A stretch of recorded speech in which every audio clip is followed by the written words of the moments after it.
Hello everyone, Tanak here. Welcome to episode 69 of Building My Industrial Empire in EVE Online. Let's start differently this week. A lot of you are here for one reason and one reason only, is to see if I will talk about Brock's Lander. So I will discuss it. I will discuss what I know about what happened here. Broxlander was a person that applied to our corporation about 12 hours before the incident. He seemed like a friendly guy on comm. We talked with him a little bit. He talked with one of our recruiting officer who explained to him how we were working and everything. And he decided to move his asset. He was aware that we had a jump freighter service. He actually had one himself. So basically knew, like, when we talked with him, he looked like he knew what he was doing. And he was actually on comm when he decided to do that, but he didn't tell people in corp, I'm moving my asset, or can somebody help me, or didn't ask for anything. He decided by himself to fly a freighter in low sec full of BPO. Those were his asset that he was moving. Those were not corp asset or corp contract, so that's his personal asset that he was moving. If we would have known he was trying to do something like this, that we would definitely have told him that it was not a good idea. We know that you don't ship blueprint in freighter, and we know that you don't warp a freighter in low sec without a proper scout or escort. So I don't know what type of procedure he took, because he was not on grid at the time. When this happened, he disconnected from comm.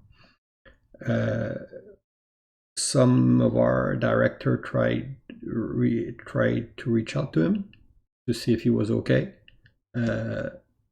We would not have kicked the guy out of corp, because we don't believe in kicking somebody when he's down, and we believe that players should learn should learn from their mistake, and we try to lift player up and make them better player. We don't just kick them because of our kill board. So with that, Guns R Us, because he was part of Guns R Us, but Womp in general would not have kicked him.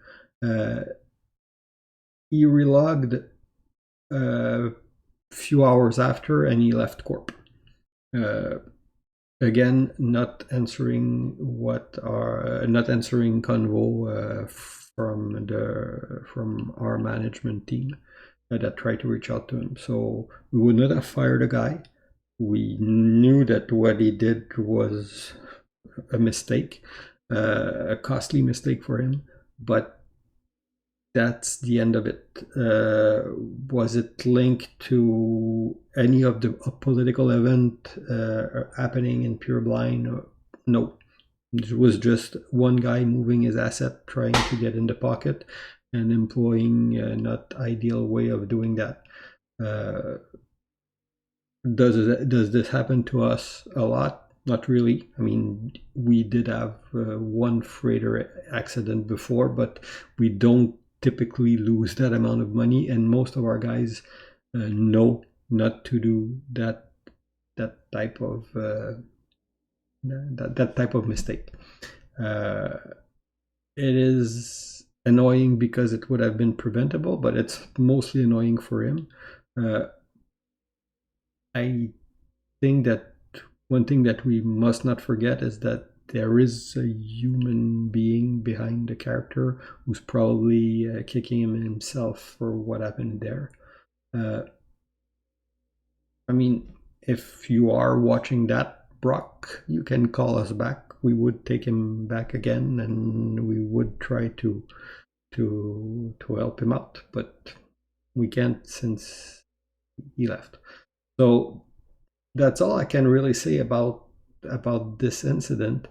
I mean, it happened. So that's it. In terms of value, it is a uh, very significant ISK value, and very lucrative for whoever decided to make that gank. If there's a lesson that if anybody's listening here, don't carry BPO in a freighter. Number one, they don't take any space. It's easy. Get a blockade runner, get an interceptor. There's a lot better way if you need to carry BPOs. And don't jump into low sec without proper scout, and don't undock something that is transporting that amount of risk, because low sec aside, if he would have gotten cargo scan, he would have gotten killed before making his way all the way to that low sec system. He would have gotten suicide gank probably. I mean, that's just not something to do. Not the first time it happened in Eve, and probably not the last time, so that's it. I'm done talking with that. If you have any question, I've told you what I know.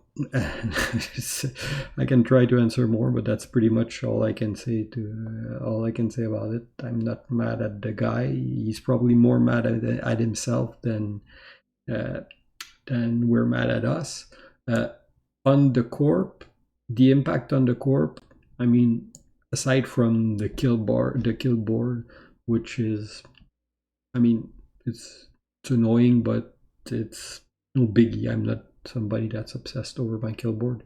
The only impact that we can see is that typically these types of, I mean, from a CEO perspective, typically when you get these types of gank, you will attract some bottom feeder that will deck you, and that will think that they can get like easy content on you because one guy in your 400-man group made a mistake. They think that they can take over, that they can easily prey on your group. So I do expect a couple of ISEC war deck. I do expect a couple of idiots in the pocket this weekend. That's part of the deal. We'll deal with it when it happened, and that's it. I mean, it's not a big problem. I mean, we don't see that, no biggie for us. So let's go back to our regular schedule, because I won't talk about the freighter incident all evening. Let's go to the progress report. My net worth plus that of the corporation is now at 223 billion ISK.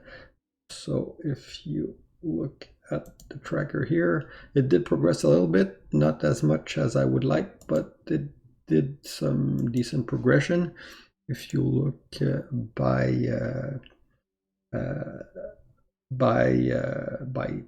where did the money come from, some of it was Tanak. Probably, I think, is because I had a few. I sold a few dread this week. So I'm guessing that it came from that, and some skill point, because I bought some. I did inject some skill point. Aside from that, well, Corp was pretty much didn't get much progress. It looked like this week. Again, with the amount of asset, it's getting harder to track like everything, because any group that is as large as us, at some point you're getting your. I mean, we're looking at stuff in our hangar at some time, and I mean, and even if we're pretty organized, there's always like, okay, do we have a core for that type of station, or do we have a sino jammer, or do we need to go buy a new one? And then you got to parse through all your hangar because you need to remember where you put it. Like these types of stuff.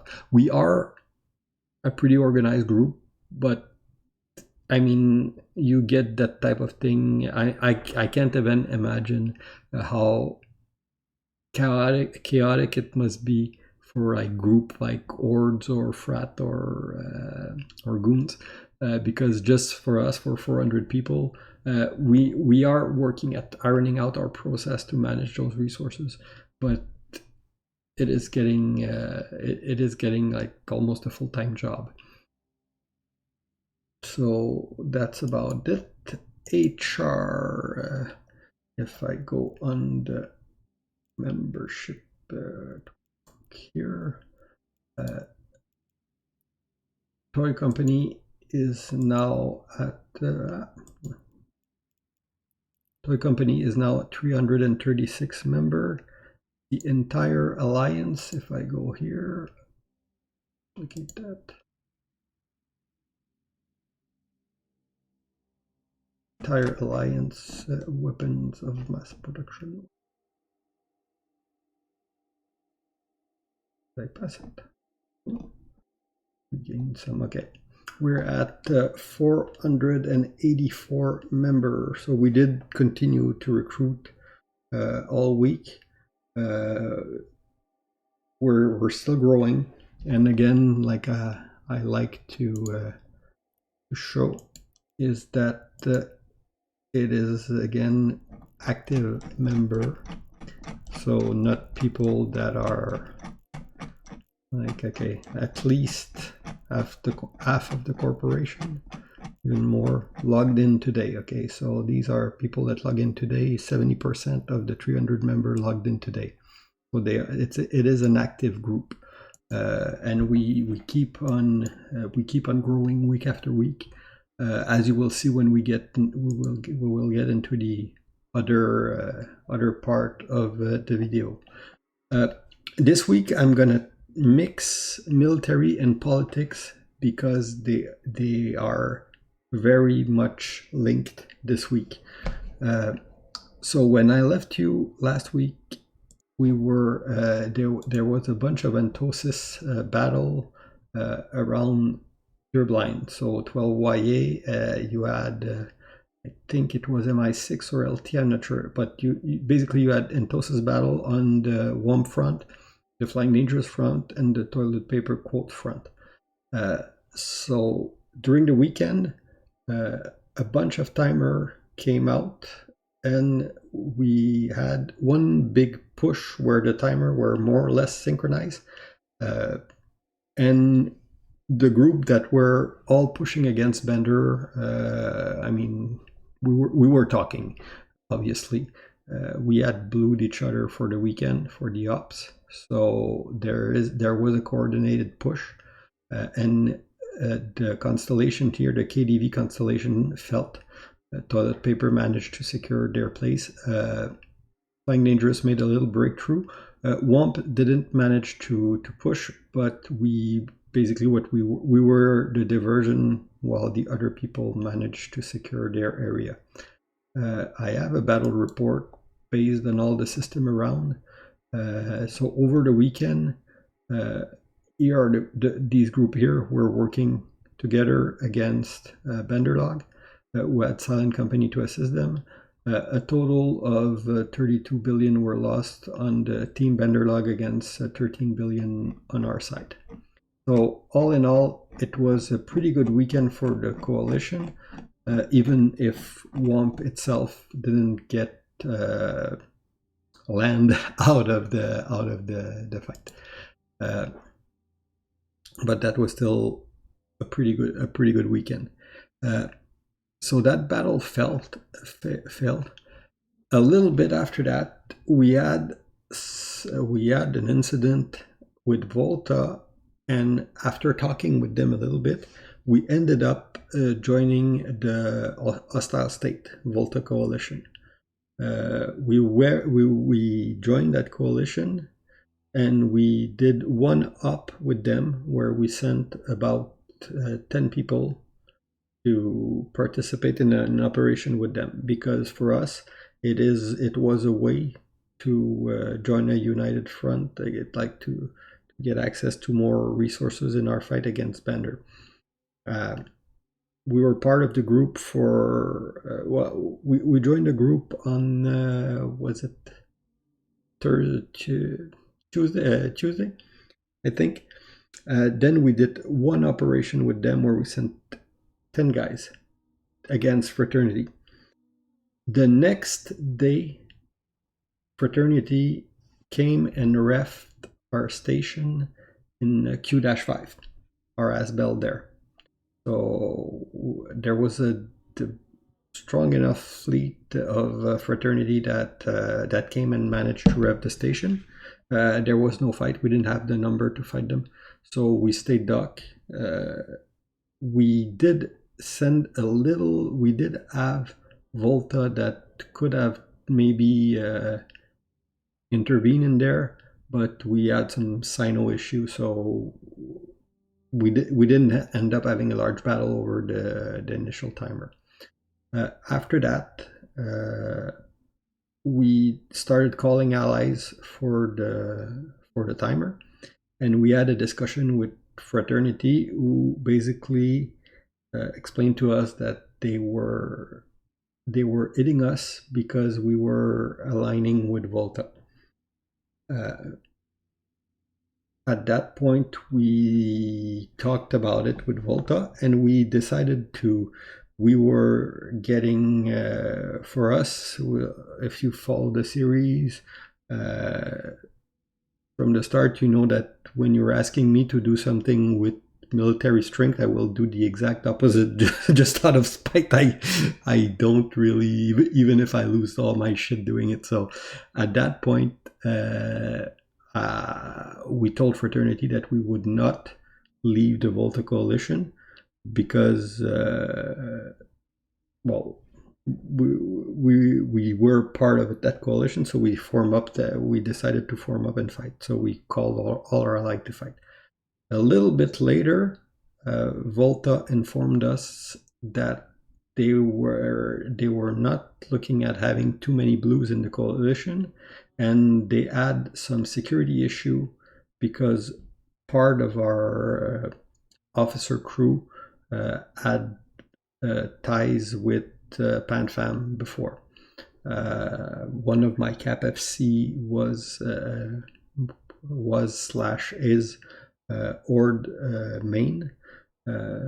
But when we joined Hostile State, he announced to me that he was not, he could no longer command our Cap because of the ties that he had with Horde. So he decided to take a step back and would no longer FC for the group. But that was not enough in the negotiation that we had with Volta, and I cannot explain all the detail. But anyway, the point is that we left Hostile State, but they still assure, and Volta followed through with what they did. They still assured us that they would defend our structure against that push by fraternity. So we did form up to defend that timer. That was last night.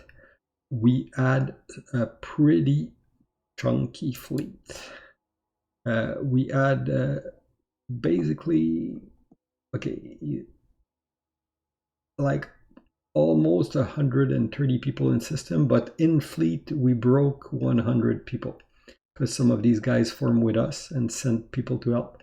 As you see, 89 WUMP person in fleet. So that's the largest fleet we form just internally and with the allies that we're sending people to. So the fleet broke 100. First time in my EVE career that I managed to get a fleet over 100 people. Not that I've been in a fleet of over 100 people, but that it was my fleet. So that was pretty good. But we got blue balled because after Volta told us that we could not stay in Hostile State because of the past relationship of some of our officer, well, we did continue negotiation with fraternity, and we told fraternity, well, we're leaving Hostile State because we can no longer be part of that. And since that was what they wanted with this whole reffing of the station, well, they decided not to follow through with the timer. At least that's my understanding of it. Again, if you're a fraternity person or watching that and you want to add something to this, everything that I say here is my perception with the information I have. And nobody has perfect information in this game. I don't pretend I do. I'm just sometime in the middle of the action at some place in the universe, so I see a lot of stuff passing, but from our perspective, that's it. So they didn't decide to follow through, and the next day we ended up, which was like a few hours ago, we ended up officially leaving hostile state and resetting everybody in there. So right now, if you want to look at WAMP current political situation, we basically resetted everybody, so we're neutral with more or less everybody in the area. So we're neutral with the Volta camp, neutral with the Bender camp, and that's it. so we're the Womp camp. That's the only we're on a line. We're not aligned with fraternity. We're still neutral with fraternity. To be honest, the Volta fraternity fight, we're not gonna mess in it one side or the other. It doesn't mean that we will never roam in one place or another, but we'll try not to get involved in their fight. Pure blind is a large enough sandbox for us right at this current stage of our development. So that was yesterday that we got the blue ball here. A little bit before we left hostile state, Bender sent a large enough fleet to try to entosis BDV3. So that was the last military push before this episode. This happened like a few hours ago. They sent a significant fleet where they had like 49 people, and we flash form 50 people. They were entosising our system, so we did have a little bit of an advantage. They formed feroxes and mostly feroxes. They had a few Serb too, and they had good logi there.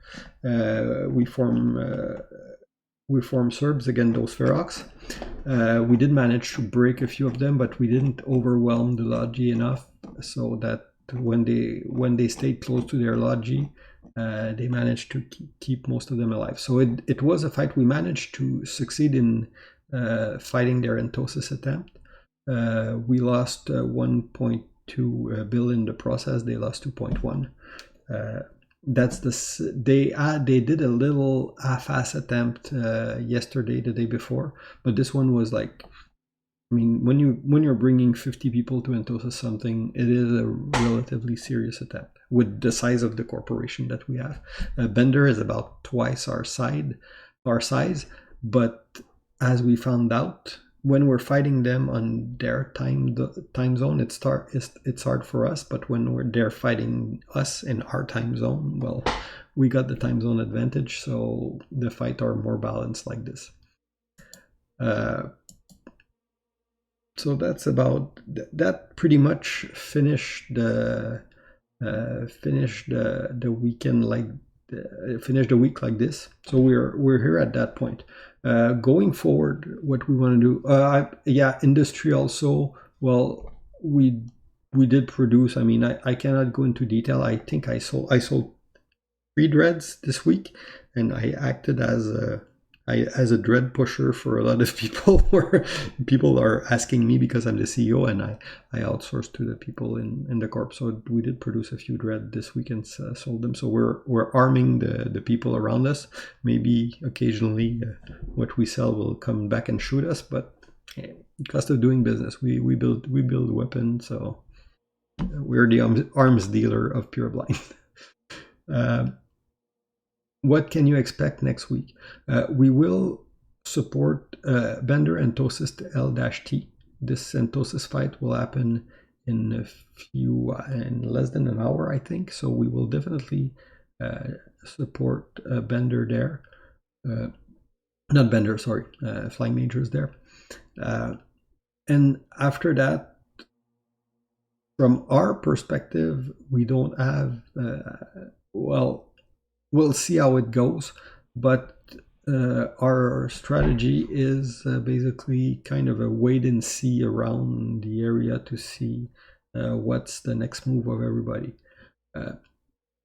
We won't do a large push against Bender because, well, the entosis timer in Australian time zone is a little bit tiresome. I mean, it's not that we couldn't, we could probably handle it, but I don't see, unless we can gather enough support to make a real good attempt, I don't see any point in going and harass and start timer if we're not going to follow through with that. Because when you just do a timer to do a timer, it's annoying for the other guy, but it's annoying for you too, because you have to waste time roughing a structure or roughing or starting an entosis timer. If you're not going to follow through with it, it's no real point. So we're going to play, probably going to play defensively a little bit for the next week or so, and support our allies if they ask for our help. And look at what's going to be everybody's move in the area. That's about it. We'll also continue to recruit, continue to grow, because that's always been our goal. Bender is about twice our size in active pilot. One good way to look at it is, if you want to spot paper tiger, it's easy. Like I told you before, you check active character versus total character. So we're at like 137 active character this week. The role the guys are doing, and if you look at Bender log, they're at 249. So they're not exactly twice our size, but almost. So pushing against them in their timer alone is going to be very hard. So we're going to just hold our ground and keep our number growing, and hopefully we will get to a point where we are able to take these kinds of fights on our own. But for now, we would need allies to be able to push. So, aside from that, personally, Tanak, I had a pretty good week. Bender must not like me. Just a game, guys. Anyway, I had a good week. I'm now at 63% dangerous. I don't want to obsess over my kill board, but I'm good at picking my fight, I would say. That's mostly it. But I mean, I still do die from time to time. And no way, I will not say I'm a super elite PvPer. So that's about it for this week. Again, lots of stuff to talk about. I try to summarize everything in more or less half an hour every week. This week was particularly busy. I didn't get to unduct as much as I would like to. I did a lot of Discord this week. Hopefully next week I might get to fly my spaceship a little more, and I think that the region might stabilize after these fight. Obviously there's going to be push. I mean, so sometimes you just react to the environment, or other player, what they're doing in the sandbox will effectively affect us, the same as when we do something, we affect them. So we're going to be more in a little more passive for next week, and opportunistic to see if there's anything worth getting involved in. So that's it for this week. Hope you guys enjoyed, and please leave a comment, tell your friend about my channel, and see you next week. Bye bye.